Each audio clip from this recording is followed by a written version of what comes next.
So my presentation is on multiple competitions in higher education. There is also a paper on that that recently came out. It is also the foundation for a DFG research group that was approved last year in December. We have 8 projects. I'm the speaker of the group. We have 4 projects from sociology and 4 from economics and business administration. From business administration, we have Jetta Frost involved, who you all know, I guess. Talking about multiple competitions, and I think I try to, though I only have 15 minutes, I try to focus on things that are particularly relevant for a management studies audience. What we see here, and I focus basically on the higher education field and on higher education organizations, namely universities, that is not on business firms. We see the embeddedness of different individual and collective actors in different competitions for scarce good. Scarce good could be more abstract, like attention, but it could also be resources, reputation, talent, employment in higher education. When I talk about individual and collective actors, I mainly talk about the academics on the one hand and the universities as collective and even corporate actors on the other hand. I will focus on 4 causes and interrelated dynamics of multiple competitions. And the transformation of universities into competitive actors is central here, and I will pick that out for this presentation. And also central is that competitive actors or actors in general are not there, simply out there, but they are socially constructed. In the end, I finish with some research perspective.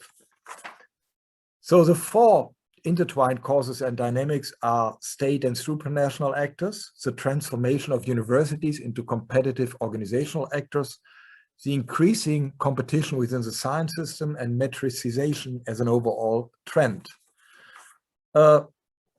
Let me focus on the first cause. It's state and supranational actors. In higher education, we have the competition is no longer a framework in the kind of Douglas North sense as a rule of the games or so. It is more the imposition of competition, the actively introduction of competition in the field of higher education. Rajani Naidu from the UK says that competition has become an unquestionable orthodoxy and natural order of things. We see a high legitimacy of competition in very different national systems in higher education. New public management reforms play a strong role, but also supranational actors and funding environments. And what I also find interesting is that competition breeds competition at different policy levels. In Germany, it's very obvious that if we have a state, the federal initiative, excellence initiative, we have all kind of state level initiatives to compete for the excellence initiative. And the same is between the EU and the national level when it comes to ERC grants, for example. What is important here is that if you see the university as an organization, the traditional account is that the organization, the university is not, is an organization with formal structures and goals and so on, but not as a unity, as a unit, as a steering, as a decision-making unit. The traditional governance decision-making units in higher education are the state and the academic self-organization. And this is reflected in a lot of literature by Weik, Mintzberg, Cohen, March Olson, and ultimately Christine Mousselon, who said, yes, universities are specific organizations because they are not as structured, as organized as business organizations. Here, just one slide. Again, several quotes. Again, Christine Mousselon, for example, saying, nowhere in France was a university considered as an entity. And the same, and I have quotes also for Germany, Great Britain, and Italy.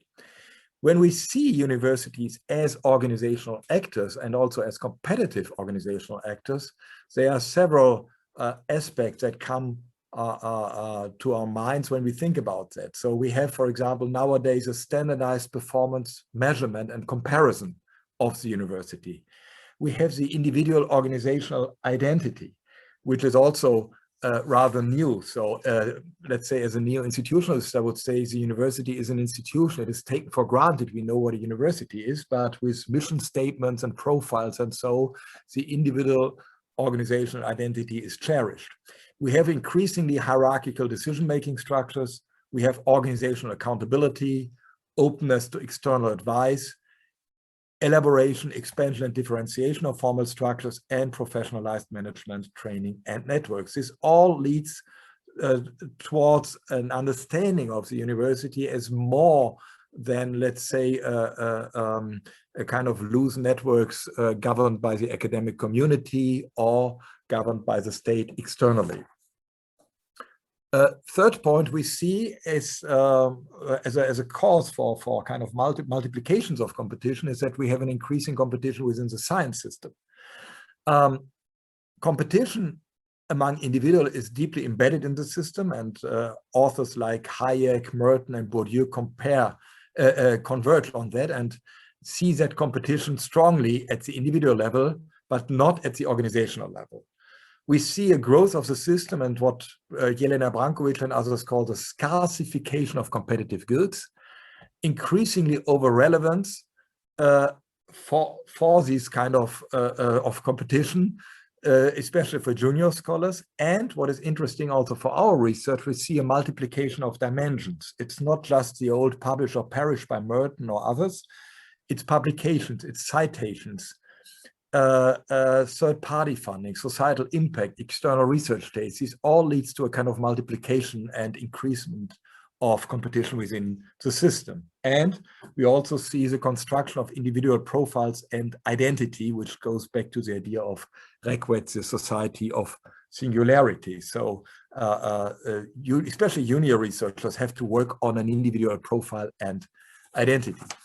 Fourth trend is metricization as an overall trend in society, affecting states, universities as organizations, but also individuals through rankings, data banks, and networks. And this leads to the systematic measurement and comparison of individual units, because competition is always about comparison of units as different as compared to conflict, for example. And this is important here, I think, also for the presentation here in this context. Competitive actors are not simply out there, but they have to be constructed. So from my point of view, but this is sociology, this is not biology or psychology or not even economics. From my point of view, competition is not anthropologically given, but important social conditions are necessary. Going back to Irving Goffman, you can call them framing processes. You need a framing in order to perceive yourself as being in competition. And my most favorite example is Eric Leifer, US team sports, as a historical example. US team sports, historically, baseball and basketball, they were traveling around like the Harlem Globetrotters or like wrestling teams. It was just a fun event. They were traveling from city to city. And it became competitive when leagues were created. With a league, then the whole thing began to fly, so to say. The whole competitive spirit devolved with a league. And obviously, you have a parallel here when it comes to the field of science and higher education with leagues, with rankings.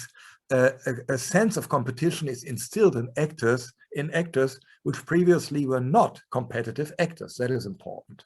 We see this is basic sociology, competition as different from direct conflict, because competition is always about a third party, while a conflict is typically direct between A and B. Competition is always directed to a third party, but with Simmel, it was always the consumer as a third party. But the third parties in my field are the state, funding agencies, evaluators, rankings, data banks, networks.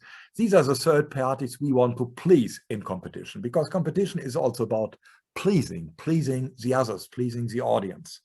We see a dialectics of individualization and social integration, because on the one hand, as I said before, you have to present yourself in a competitive system much more as a kind of individual actor, be it as a university, but be it in an individual in the more narrow sense. But it's also social integration through competition, because you now compare yourself with researchers in Singapore you never heard of. You go to the Google metrics and you can see how you are doing as compared to others. And what I see is a mutual reinforcement and dynamics of competitions and competitive actors. This is my last slide. Maybe I even beat the 50 minutes here. So we need certainly interdisciplinary research, what we have in our research group, which just begins to work. We have researchers from sociology, economics, and management studies. Theoretically, this is perhaps my background, I see a lot of linkages to the neo-institutional theorizing on actorhood. The classical text by Jefferson Meyer from 2000, and they now turned it into a book, the different articles, which came out, I think, last week, Jefferson and Meyer, on actorhood. Frank and Meyer, David Frank and John Meyer. John Meyer, by the way, is incredibly productive for being 85 already. So they came up with a book in 2020 on universities, the construction of individual actorhood, and Bromley-Meyer, obviously, 2050. So it is very close to the idea that actors, and in neo-institutionalism, you have the state, organizations, and individual as actors, as accountable actors, also in the term of Günther Ortmann, that actors have to be constructed and from our side have to be theorized. And here also we see the sense of actorhood that has to be instilled in these entities I'm dealing with. We need more comparative studies, obviously, international comparative studies, but also cross-sectoral. I'm focusing here on the field of science and higher education, but obviously, what does this mean, this idea of embeddedness in multiple competitions? In the economy, there is work on this, which I know, but what does it mean, for example, for the field of non-profit organizations that are also embedded in different competitive schemes? We need to relate competition to other forms of higher education governance. For example, what is the relationship between competition and market? For me, competition and market are two different kinds of allocation mechanism. Competition is typically without a price mechanism, and you don't have a clear demand and supply structure. What is the relation to hierarchy and community as traditional governance mechanisms in higher education? How do they relate to each other? And I guess that we see kind of hybrid forms of governance where you can see, for example, a mixture between competition and hierarchy or competition and community.